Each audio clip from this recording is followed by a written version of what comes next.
స్తోత్రము స్తుతి స్తోత్రము స్తుతి గీతముని పాడేదను స్తుతి స్తోత్రము స్తుతి స్తోత్రము స్తుతి గీతముని పాడేదను నా ప్రభువా నా రక్షక ప్రభువా నా రక్షక నీకే నా అర్పణలు నీకే నా అర్పణలు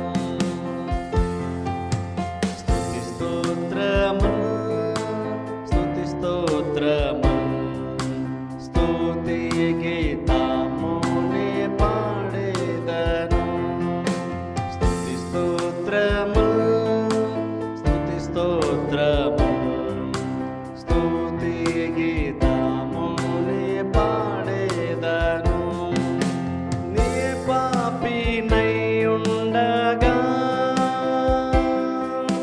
నీ విలకు తీర్చితివి నీ పాపినై ఉండగా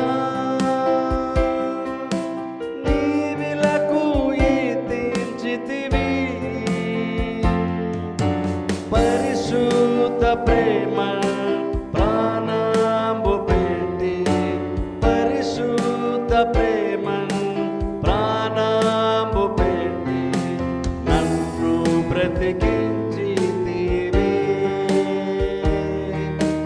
నన్ను బ్రతికించితివి స్తుతి స్తోత్రము స్తుతి స్తోత్రము స్తుతి గీతము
స్తోత్రము స్తుతి స్తోత్రము స్తుతి గీతముని పాడేదను కన్నీటి ప్రార్థనను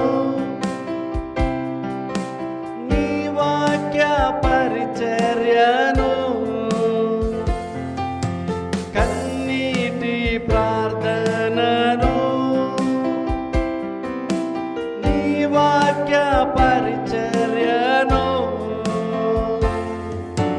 పరిశుద్ధాత్మ సహవాసమును పరిశుద్ధాత్మ సహవాసమును సమృద్ధిగా నాకిమ్ము సమృద్ధిగా నాకిమ్ము స్తుతి స్తోత్రములు స్తుతి స్తోత్రములు స్తుతి గీతముని పాడేదను స్తుతి స్తోత్రములు స్తుతి స్తోత్రములు స్తుతి గీతముని పాడేదను నా ప్రభువా నా రక్షకా నా ప్రభువా నా రక్షకా నీకే నా ఈ అర్పణ నీకే నా ఈ అర్పణ స్తుతి స్తోత్రములు స్తుతి స్తోత్రములు స్తుతి గీతముని పాడేదను స్తుతి స్తోత్రములు స్తుతి స్తోత్రములు స్తుతి గీతముని పాడేదను స్తుతి స్తోత్రములు స్తుతి స్తోత్రములు స్తుతి గీతముని పాడేదను.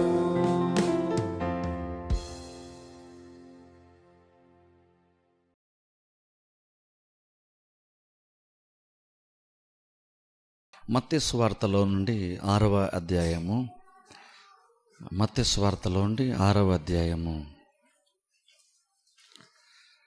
8వ వచనం నేను చదువుతాను. మత్తయి సువార్త 6వ అధ్యాయము 8వ వచనం నేను చదువుతాను. మత్తయి సువార్త 6వ అధ్యాయము 8వ వచనం. మీరు మీ తండ్రిని అడగక మునిపే మీకు అక్కరగా నున్నవేవో ఆయనకు తెలియను, కాబట్టి మీరులాగు ప్రార్థన చేయుడి.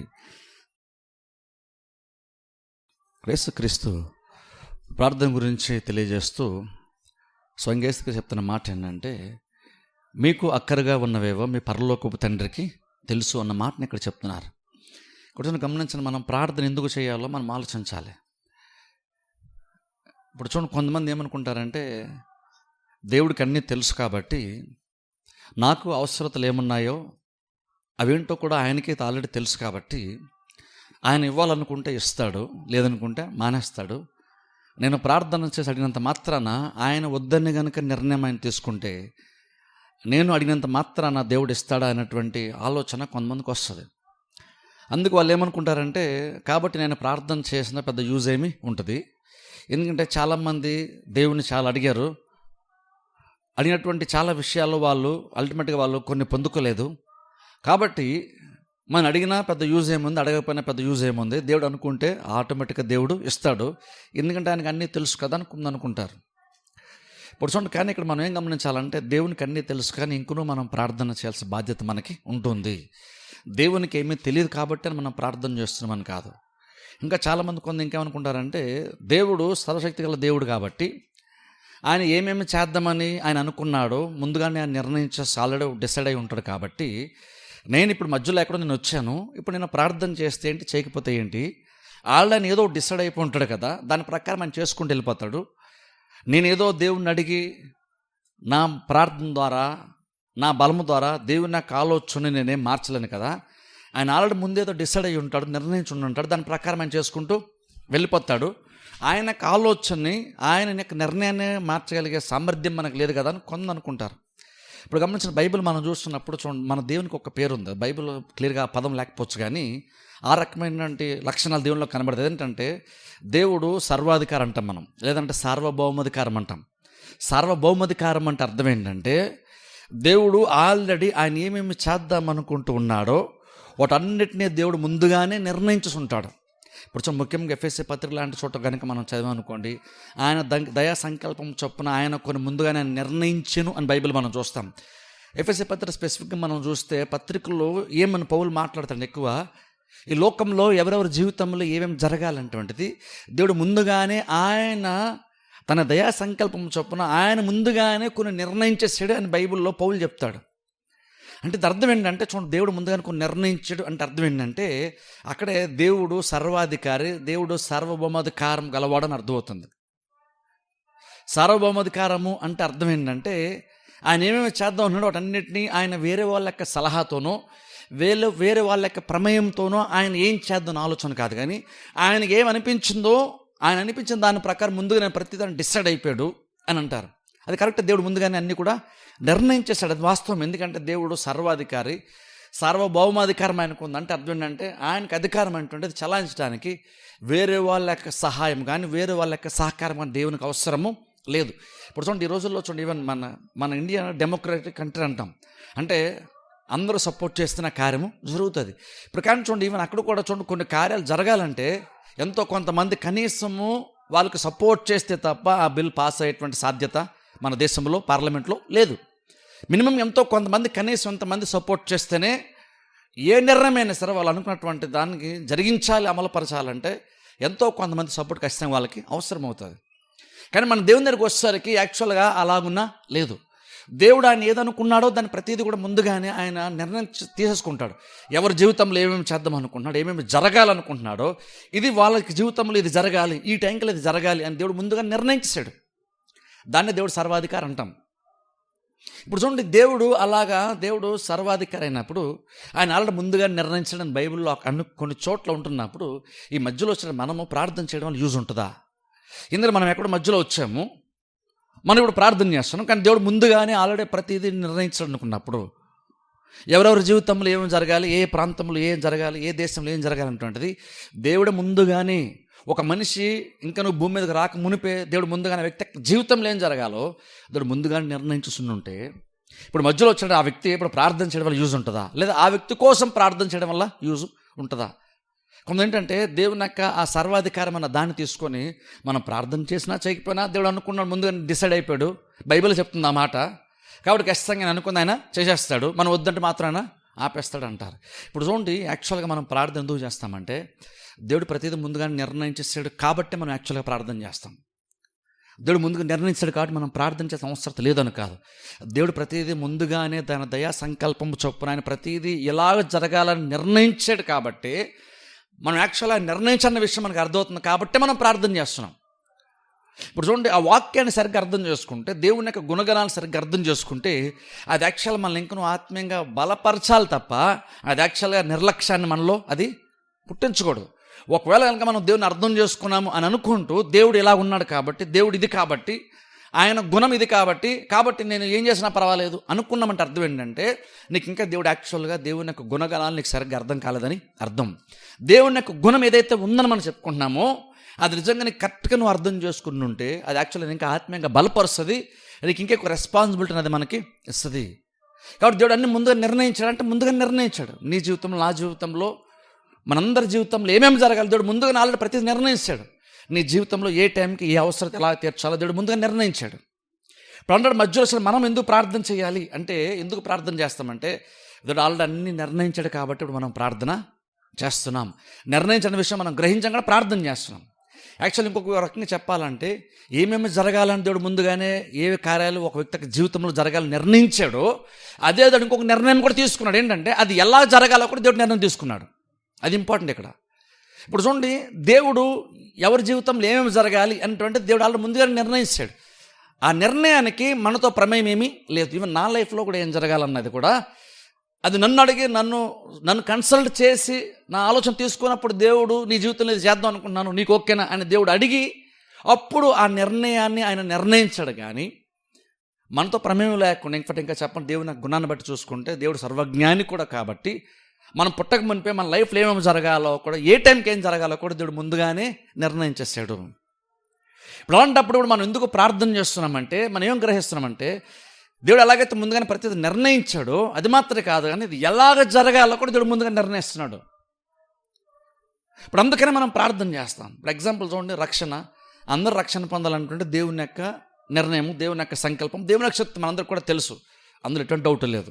కానీ ఇప్పుడు ఆల్రెడీ అందరూ రక్షణ పొందాలని దేవుడు ఆల్రెడీ డిసైడ్ అయిపోయాడు కాబట్టి మనం సువార్త చెప్పాల్సిన అవసరం లేదా, మనం వాక్యం ప్రకటించాల్సిన అవసరం లేదా, కొంతమందికి దేవుని గురించి చెప్పాల్సిన అవసరం లేదా అంటే, దేవుడు అలా నిర్ణయించినప్పుడు కూడా ఇంకొను మనం సువార్త చెప్పాల్సిన బాధ్యత మనకి ఉంది. ఎందుకంటే అందరూ రక్షణ పొందాలని దేవుడు నిర్ణయించాడు. కానీ దాంతోపాటు ఇంకో నిర్ణయం కూడా ఏం తీసుకున్నాడంటే, ఎలాగ రక్షణ పొందాలో కూడా దేవుడు ముందుగానే నిర్ణయించాడు. అందుకని ఇప్పుడు క్రిస్టియన్ మనం ఆ బాధ్యతను గుర్తిస్తాం కాబట్టి మనం ప్రార్థన చేస్తాం. ఇప్పుడు దాని బెస్ట్ ఎగ్జాంపుల్ చెప్తాను చూడండి. ఇప్పుడు ఎస్తేరు గ్రంథాలు మనం చూస్తే, ఎస్తేరు ఉంది చూసారా, యూదులకి ప్రమాదం పొంచున్నప్పుడు యూదులందరూ నిర్మూలన చేయాలని ఒక ఆయన ఆలోచించుకున్నప్పుడు, అప్పుడు మొర్దెకై వెళ్ళి ఎస్తేరుతో మాట్లాడితే ఏమంటాడు సార్ ఆయన అంటున్నాడు, యాక్చువల్గా రక్షణ కావాలనుకుంటే యాక్చువల్గా దేవుడు ఎలాగైనా సరే యూదులకి విమోచన, రక్షణ, విడుదల దేవుడు దయచేస్తాడు.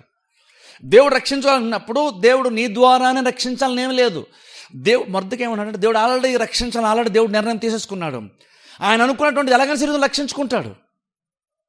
కాకపోతే నువ్వేం గ్రహించాలంటే, బహుశా ఈ సమయం కొరకే, ఈ దినము కొరకేనేమో దేవుడిని ఏర్పాటు చేసుకున్నాడు. నువ్వు ఆలోచించుకో. నువ్వు కాదన్నా సరే యూదులకి రక్షణ అంటున్నది, విడుదల అంటున్నది వేరే ఒక చోటు నుండి వస్తుంది. ఇప్పుడు గమనించండి, అక్కడ మొర్దెకై ఏం చెప్తున్నాడంటే, దేవుడు రక్షించాలని దేవుడు నాకు నిర్ణయం ఆల్రెడీ అయిపోయింది. ఇప్పుడు యూదులు ఏమి చచ్చిపోతారు, నువ్వు చేయకపోతే యూదుల పని అయిపోయిందని అనట్లేదు. యూదులను రక్షించాలని, యూదుల్ని నిలబెట్టాలని దేవుడు ఆల్రెడీ తన దయా సంకల్పం దేవుడు ఆల్రెడీ నిర్ణయం తీసుకున్నాడు. కాబట్టి ఆ నిర్ణయం ఎలాగైనా జరుగుతుంది. కాకపోతే నువ్వేం గ్రహించాలంటే, అది ఎలాగైనా జరుగుతుంది, అది నీ ద్వారా కాకపోయినా వేరే వాళ్ళ ద్వారా అయినా సరే అది జరుగుతుంది. అంటే అర్థం ఏంటంటే, దేవుడు ఆ నిర్ణయం ఆల్రెడీ తీసేసుకుని రక్షించాలని నిర్ణయం ఆల్రెడీ దేవుడు ముందుగా డిసైడ్ అయిపోయాడు. నిన్ను అడిగి నిర్ణయం తీసుకోలేదు. నువ్వు రాజు దగ్గరికి వెళ్ళి నువ్వు మాట్లాడతావా, నువ్వు మాడితే నేను రక్షిస్తానని నిన్ను అడిగి దేవుడు నిర్ణయం తీసుకోలేదు. దేవుడు రక్షించాలని ఆల్రెడీ నిర్ణయం తీసేసుకున్నాడు. కాకపోతే ఇక్కడ ఇష్యూ ఏంటంటే, ఇప్పుడు దేవుడు నీ ద్వారా ఆ రక్షణ ఇద్దాం అనుకుంటున్నాడు. అందుకేనేమో బహుశా నిన్ను ఇక్కడ ఈ టైంలో ఇక్కడ నేను అందుకే పెట్టాడేమో. ఒకవేళ కనుక నువ్వు కాదన్నావు అనుకో, నీ ద్వారా కాకపోతే వేరే వాళ్ళ ద్వారా దేవుడు రక్షణ ఇస్తాడు, విమోచన ఇస్తాడు, విడుదల ఇస్తాడు యూదులకి. కాకపోతే నువ్వేం గుర్తుపెట్టుకోవాలంటే, బహుశా ఈ మొమెంట్ కొరకేనేమో, ఈ టైం కొరకేనేమో నువ్వు ఇక్కడ దేవుడు నిన్ను పెట్టాడేమో. నువ్వు ఆలోచించుకో. నువ్వు కాదన్నా, లేదా నేను అంత శ్రమ నేను తీసుకున్నావన్నా, లేదా నువ్వు కాదనుకున్నా సరే రక్షణ వేరే దిక్కు నుండి వేరే వాళ్ళ ద్వారా దేవుడు యూదుల్ని రక్షిస్తాడు. అదేం చెప్తుంది, బెస్ట్ ఎగ్జాంపుల్ అదేం చెప్తుందంటే, రక్షించాలన్నటువంటి ఆల్రెడీ దేవుడు ఆల్రెడీ నిర్ణయించేశాడు. కాకపోతే ఇప్పుడు అది ఎవరి ద్వారా జరగాలని కూడా దేవుడు నిర్ణయించాడు. ఎస్తేరు ద్వారా జరగాలని దేవుడు నిర్ణయించాడు. మొదటిగా చెప్తున్నాడు. లేదు ఒకవేళ నువ్వు కాదంటావా, నువ్వు కాదన్నావు కాబట్టి దేవుని యొక్క ప్లాన్ ఏం ఫెయిల్ అయిపోదు. దేవుడు అనుకున్నటువంటి నిర్ణయము ఆఫ్టర్ ఒక మనిషి ఫెయిల్ చేయలేడు. దేవుడు ఏం జరగాలని దేవుడు నిర్ణయించాడో అది ఎలా జరగాలో కూడా దేవుడు నిర్ణయించాడు. కాబట్టి నీ ద్వారానేమో అది నువ్వు ఆలోచించుకో. ఒకవేళ నీ ద్వారా కాకపోతే వేరే వాళ్ళ ద్వారా రక్షణ వస్తుంది. కాబట్టి నువ్వు ఆలోచించుకో, నీ ద్వారానేమో నువ్వు కొంచెం ఆలోచించుకో అన్నాడు. అప్పుడు ఎస్తేరుకి అర్థమయ్యి, రాజుతో నేను మాట్లాడతాను అనేటువంటి ఒక అగ్రిమెంట్గా ఆమె ఆ రోజున వచ్చింది. ఇప్పుడు ఎగ్జాక్ట్ ఎస్తేరు లాంటి పొజిషన్లో మనం ఉన్నాం. ఎలా తెలుసా, దేవుడు కొంతమందిని బాగు చేయాలని, దేవుడు కొంత స్వస్థపరచాలని, కొంతమంది యొక్క జీవితంలో దేవుడు మేలు చేయాలని, కొన్ని కార్యాలు జరగాలని దేవుడు ఆల్రెడీ నిర్ణయించాడు. కానీ ఇప్పుడు మరి మనం ఎందుకున్నాము అంటే, ఇప్పుడు ఏదో మనం ప్రార్థన చేయకపోతే దేవుని నిర్ణయం ఆగిపోద్దా అంటే, దేవుని నిర్ణయం ఆగిపోద్దని కాదు. కానీ ఈ మూమెంట్లో, ఈ టైంలో ఇక్కడ మనల్ని దేవుడు ఎందుకు పెట్టాడంటే, బహుశా దేవుని యొక్క ఆ నిర్ణయం అటువంటిది బహుశా మన ద్వారా దేవుడు జరిగించాలని బహుశా దేవుడు నిర్ణయించాడేమో. దేవుడు చేయాలని డిసైడ్ అయ్యాడు. కానీ అది బహుశా నువ్వు చేసే ప్రార్థన ద్వారా, నేను చేసే ప్రార్థన ద్వారా, లేదా మనము చేసే ప్రార్థన ద్వారా దేవుడు ఆ నిర్ణయాన్ని నెరవేరుద్దాం అనుకుంటున్నాడేమో. అందుకని దేవుడు బహుశా మనల్ని ఇక్కడ ఈ టైంలో ఇక్కడ పెట్టాడేమో. అది ఆలోచించినప్పుడు ప్రార్థన చేయాలంటుంటే ఒక ప్రేరేపణ మనకు వస్తుంది. ఎందుకంటే ఇప్పుడు విశ్వాసం అన్నవాడు ఎలా ఆలోచిస్తాడంటే దేవుడు ఆల్రెడీ కొన్ని నిర్ణయించినప్పుడు ఏమర్థమవుతుందంటే దేవుడు కొన్ని మంచి కార్యాలు నిర్ణయించాడు. కొంతమందిని స్వస్థపరచాలని, కొంతమందికి జీవితంలో అద్భుత కార్యాలు చేయాలని, కొంతమందిని పైకి లేవనెత్తాలని, కొంతమందిని ఆశీర్వదించాలని, కొంతమంది విడుదల అవ్వాలని, కొంతమందిని రక్షించాలని దేవుడు ఆల్రెడీ నిర్ణయం తీసుకున్నాడు. కాబట్టి ఇప్పుడు దేవుని యొక్క ఆ గొప్ప కార్యాన్ని చూడాలనుకుంటే ఆశ విశ్వాసక మనసులో ఒక ప్రేరేపణ వస్తుంది. దేవుడు చేస్తా అన్నాడు, దేవుడు ఈ నిర్ణయం తీసుకున్నాడు, అది దేవుడు ఎలా చేస్తాడో నేను చూడాలి. కాబట్టి ఇప్పుడు నేను ప్రార్థన చేస్తాను. దేవుడు చేసే విధానాన్ని చూసి సంతోషించాలని, ఆనందించాలనేటువంటి ఒక ఆశ విశ్వాసం ఉంటుంది. కాబట్టి ప్రార్థన చేయడానికి మనం ముందుకి వస్తాం. ఇప్పుడు మనం ఏదో దేవుని యొక్క ఆలోచనని మనం మార్చడం కోసం మనం ఇక్కడ ప్రార్థన చేయట్లేదు. ఇప్పుడు ఎందుకు ఇది ఎంత ఇంపార్టెంట్, ఎందుకంటే చాలామంది ఈ రోజులు ఏమనుకుంటారంటే మామూలుగా ప్రార్థన చేస్తే కార్యం జరగకపోతే చాలామందికి చాలా చెండు ఉపవాసం ప్రార్థన చేద్దాం, ఎందుకంటే దేవుడు మామూలుగా ఇవ్వనంటున్నాడు, దేవుడు ఉన్నంత మాత్రం నేను దేవుడిని వదలను, ఆయన ఉన్నన్నాడు కానీ నేను వదలను. చాలామంది ఎప్పుడో చాలా ఉంటుంది ప్రార్థన పట్ల, దేవుడు ఉన్నన్నాడు కానీ నేను మాత్రం దేవుడిని వదలను, ఐశ్వర్యం నేను వదలను. ఇప్పుడు చూడండి అదేం చెప్తుందంటే దేవుడు ఏదో ఇవ్వడానికి ఆయన రెడీగా లేడు, కానీ ఎలాగైనా సరే బలవంతంగానే సరే నేను దేవుని ద్వారా నేను కార్యాన్ని జరిగించుకుంటాను అనుకుంటున్నాను. ఇప్పుడు చూడండి అది రాంగ్ అప్రోచ్ అది ప్రార్థన. ఎందుకంటే దేవుడు ఒకసారి వద్దనుకుంటే ప్రపంచం అంతా ఒకటైనా సరే దేవుడు ఎప్పుడు కూడా మారడు. దేవుడు అసలు 10 మంది వచ్చేసి ప్రార్థన చేశారు కాబట్టి దేవుడు చేయకూడదు అన్నటువంటి కార్యానికి ప్రెజర్ ఫీల్ అయిపోయి దేవుడు ఏం చేయడు. అందుకే ప్రార్థన మనం అలా చేయము. ప్రార్థన అలా చేస్తాం, దేవుడు ఇవ్వడానికి ఇష్టపడుతున్నాడు కాబట్టి మనం ప్రార్థన చేస్తున్నాం.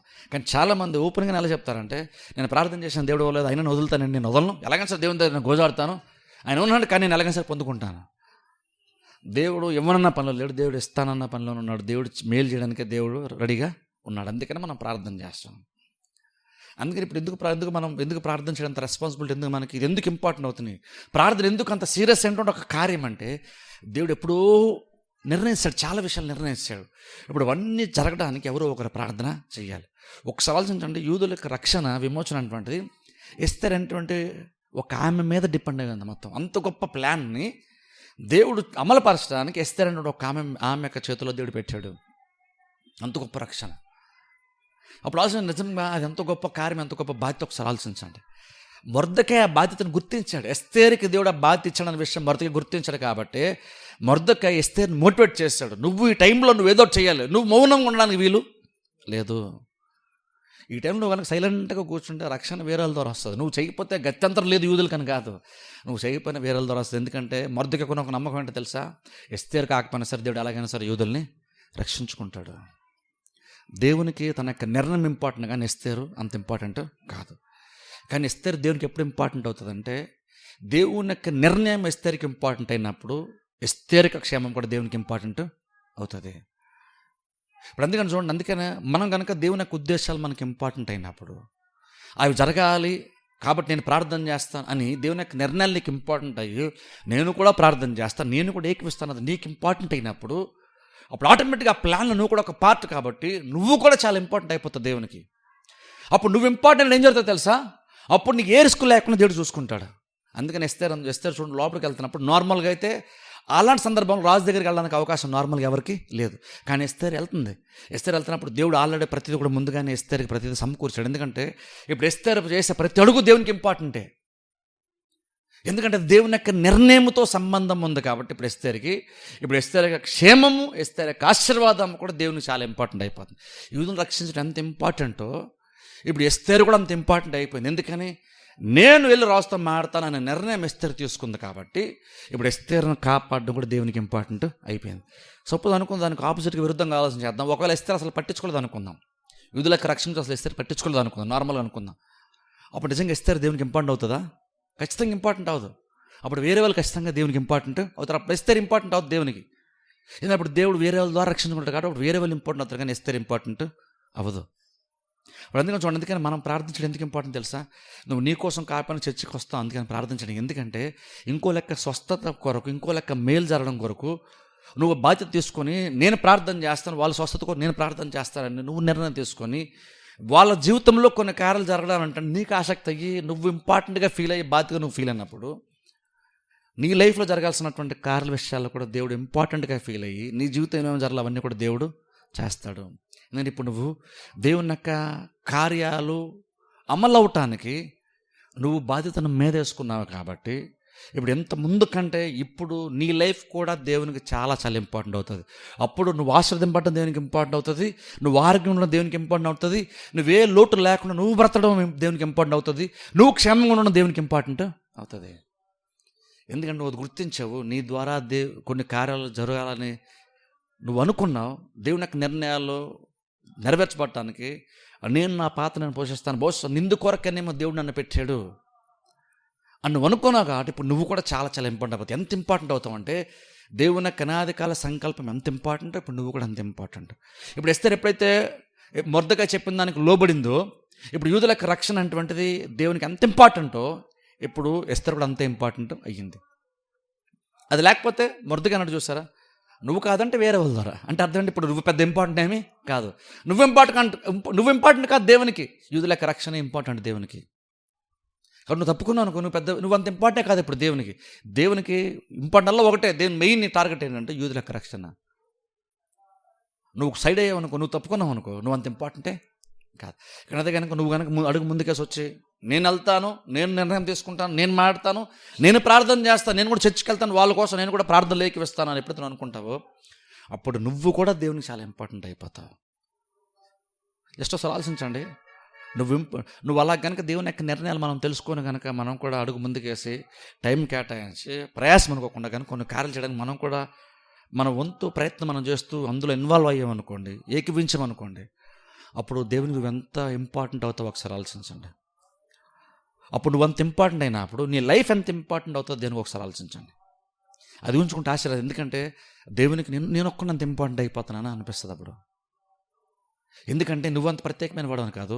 నువ్వేం గమనించుంటే దేవుడు చాలా ముందుగా నిర్ణయించాడు అవన్నీ జరగడానికి. ఎవరో ఒకరు ప్రార్థన చేయాలి, ఎవరో ఒకరు అడుగు ముందుకేయాలి, ఆ అడుగు నేనే ముందుకేస్తాను అనుకోని ఎస్తేర్లా కనుక మనం ముందుకు వచ్చాం అనుకోండి, అప్పుడు నీ లైఫ్ కూడా దేవునికి ఇంపార్టెంట్ అయిపోద్ది. ఎంత ఇంపార్టెంట్ అవుతుందంటే ఎస్తేర్ సందర్భాన్ని బట్టి చూస్తే యూదుల యొక్క రక్షణ దేవుడికి ఎంత ఇంపార్టెంట్ అని మొర్దెకై చెప్పాడో, ఇప్పుడు ఎస్తేర్ యొక్క రక్షణ, ఎస్తేర్ యొక్క క్షేమం కూడా దేవునికి అంతే ఇంపార్టెంట్గా మారుతుంది. అదే ఎస్తేర్ తప్పుకుంది అనుకోండి, ఇప్పుడు అసలు ఎస్తేర్ పెద్ద లెక్కే కాదు దేవునికి. అది మొర్దెకై అన్నాడు కదా, నువ్వు కాకపోతే వేరే ద్వారా అంటే అర్థం అంటే స్వతహాగా ఎస్తేర్కంటూ వాల్యూ ఏమీ లేదు.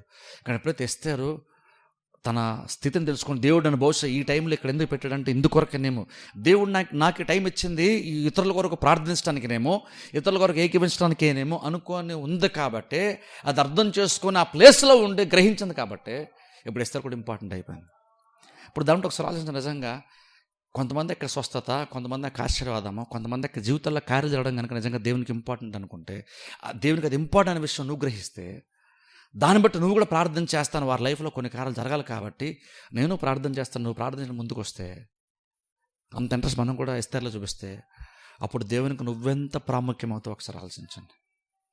ఎంత ఇంపార్టెంట్ అవుతుంటే మనం కూడా అప్పుడు దేవుడు ముందుగానే ఏదైతే ఎవరిని కన్సల్ట్ చేయకుండా కొన్ని నిర్ణయాలు దేవుడు తీసుకున్నాడో ఆ నిర్ణయాలు దేవునికి ఎంత ఇంపార్టెంటో ఇప్పుడు నువ్వు కూడా అంతే సమానంగా దేవునికి ఇంపార్టెంట్. ఇప్పుడు ఒకసారి ఆలోచించినప్పుడు అప్పుడు నీకు ఎంత వాల్యూ ఉంటుందో ఒకసారి ఆలోచించండి. అప్పుడు మన లైఫ్లో ఎన్ని కార్యాలు జరుగుతాయి ఒకసారి ఆలోచించండి. ఎందుకంటే నువ్వు ఉండడం ఇంపార్టెంట్, నువ్వు కొంతకాలం భూమి మీద ఉండడం ఇంపార్టెంట్ అవుతుంది దేవునికి, కొంతకాలం నువ్వు క్షేమంగా ఉండడం ఇంపార్టెంట్ అవుతుంది, కొంతకాలం అవసరాలు తీర్చబడి నువ్వు ప్రాబ్లమ్స్ లేకుండా విడుదల పొందుకొని నువ్వు ఆరోగ్యంగా ఉండడం దేవునికి ఎంత ఇంపార్టెంట్ అవుతుంది. అప్పుడు ఇంపార్టెంట్ అయినప్పుడు నీకు స్వస్థ వచ్చినప్పుడు దేవుడు నీకు అనారోగ్యం వచ్చినప్పుడు దేవుడు స్వస్థపరుస్తాడు, నీకు లేమి వచ్చినప్పుడు దేవుడు నీకు సమృద్ధిని ఇస్తాడు, ఆశీర్వాదం ఇస్తాడు, నీకు ఏదైనా ప్రాబ్లం వచ్చిన దేవుడు విడుదల ఇస్తాడు. ఎందుకంటే రేపు నువ్వు ఇంకోళ్ళకి విడుదలని ఇస్తావు కాబట్టి. అలాగే మనం దేవుని యొక్క ప్రణాళికలో మనం కూడా చాలా ఇంపార్టెంట్ మెంబర్ అవుతాం. అందుకనే ప్రార్థన చేస్తాం. ఎందుకంటే దేవుడు ముందుగానే కొన్ని నిర్ణయించాడు, అవి జరగాలంటే ఎవరో ఒకరు ప్రార్థన చేయలేదు. దేవుడు చేద్దాం అనుకుంటున్నాడు, అది చేస్తాడు. నేను కళ్ళారా నేను ప్రార్థన చేస్తాను, నేను కళ్ళారా కార్యాలు నేను చూడాలి. ఎగ్జాక్ట్ ఎస్తేర్ అయితే ఎలాగైతే ఆ రోజున గ్రహించాలని మొర్దెకై మాట్లాడేస్తారు, అలాగనే దేవుడు ఈరోజు మనతో మాట్లాడుతున్నాడు. మనం అంత ఇంపార్టెంట్ అవ్వాలి. దేవుని యొక్క నిర్ణయాలు మనకు అంత ఇంపార్టెంట్ అయినప్పుడు మనం కూడా ఆటోమేటిక్గా అంత ఇంపార్టెంట్ అవుతాం. అందుకనే నార్మల్గా ఎస్తేర్ వెళ్ళినటువంటి ఆ టైంలో కనుక వేరే వాళ్ళు ఎవరన్నా వెళ్తే కనుక రాజు చంపేస్తాడు వాళ్ళని. ఎందుకంటే పర్మిషన్ లేకుండా రాజు దగ్గరికి ఎవరు వెళ్ళని కుదరదు. కానీ ఎవరు ఎస్తేర్ పర్మిషన్ లేకుండా వెళ్ళింది. ఎలా జరిగింది కార్యం? ఆ క్రెడిట్ ఎవరికి వస్తుంది? ఎస్తేర్ క్షేమంగా రాజు దగ్గరికి ఫేస్ చేయగలిగిందంటే క్రెడిట్ ఎవరికి వస్తుంది అంటే రాజు యొక్క మంచితనం బట్టి కాదు, ఎస్తేర్ యొక్క ధైర్య సాహసాలు కూడా కాదు. అక్కడ దేవుడు ఆ టైంకి ఎస్తేర్ అలాగన వాడికి ఎస్తేర్ ఇంపార్టెంట్ అయ్యాడు. అక్కడ ఎస్తేర్ ఇంపార్టెంట్ అయ్యింది దేవునికి. అందుకని ఎస్తేర్ని కాపాడాడు. ఎస్తేర్ ద్వారా యూదులకు రక్షణ దేవుడు ఇచ్చాడు. ఎగ్జాక్ట్ అందుకనే మనం ప్రార్థన చేస్తాం. దేవుడు అన్ని ముందుగానే నిర్ణయం తీసుకున్నాడు. కానీ ప్రార్థన మనం చేస్తాం ఎందుకంటే నిర్ణయాలు గ్రహించాం, అర్థం చేసిన కాబట్టి మనం ప్రార్థన చేస్తున్నాం. అందుకే ఇప్పుడు ప్రార్థన ఈజీ అవుతుంది, ఎందుకంటే దేవుడు ఆల్రెడీ ముందుగా డిసైడ్ అయిపోయాడు. ఇప్పుడు జస్ట్ మనం ప్రార్థన చేస్తే దేవుడు కార్యాన్ని జరిగిస్తాడు. అందుకే మనం ఇప్పుడు అందుకే దేవుని ఏదో బలవంతంగా కన్విన్స్ చేసే ప్రయత్నం మనం ఏం చేయట్లేదు. మన ప్రార్థనలో జస్ట్ ఏంటంటే దేవుడు ఏదైనా చేయడానికి రెడీ అయ్యి చేయడానికి సంతోషిస్తున్నాడో దాన్ని చేయమని మనం దేవుని దగ్గరికి హ్యాపీగా ధైర్యంగా వెళ్ళి అడుగుతున్నాం, దేవా ఈ కార్యం చేయొచ్చు కదా అని. అందుకని ఏదో మనం కన్విన్స్ చేయడానికి, బలవంతంగా చేయడానికి, ఏదో దేవునితో ఏదో పోరాడడానికి మనం ఏం వెళ్ళట్లేదు. దేవుడు ఆల్రెడీ కొన్ని నిర్ణయించాడు. ప్రభు నువ్వు నిర్ణయించక దాన్ని చేయొచ్చు కదా. ఎలాగైతే ఎస్తేరు యూదులు రక్షణ పొందాలన్నటువంటి దేవునికి నిర్ణయం అని గ్రహించింది కాబట్టి వెళ్ళిందో, అలాగే దేవుడు సహాయం చేయడం అంటే దైవ నిర్ణయం అని గ్రహించాలి. ఇప్పుడు మనం దేవుని దగ్గరికి వెళ్తున్నాం, ప్రార్థన చేస్తాం. అందుకని ప్రార్థన ఈజీ అవుతుంది.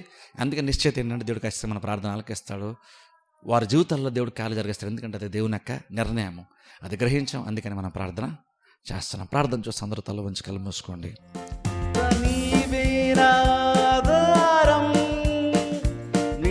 ప్రేమకు సాటెవరు దేవా, నీవే నా ఆధారం, నీ ప్రేమకు సాటెవరు.